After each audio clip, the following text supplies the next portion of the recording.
I am the Tofu Golem. Please enjoy the video. Start by signing into the Google account that hosts your Gmail.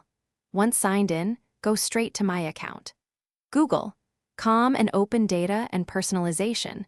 This is where ad controls live at the account level. Make sure you're on a browser where you can change settings or disable extensions, because those can also affect what you see.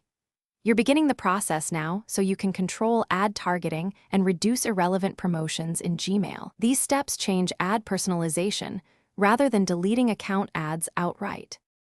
Next, in ad settings, find the ad personalization toggle and switch it off.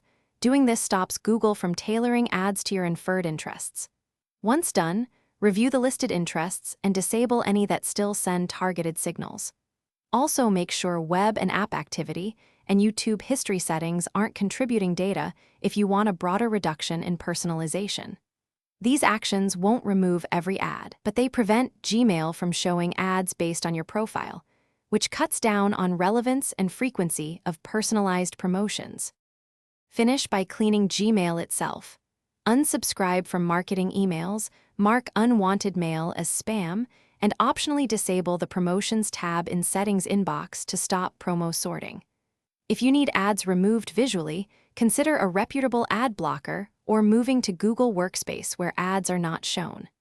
If ads persist, make sure you turned off ad personalization in the correct account and check browser extensions or multiple signed-in accounts that might override settings.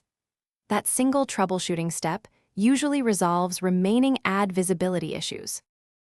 Thanks for watching. Consider subscribing if we helped you today.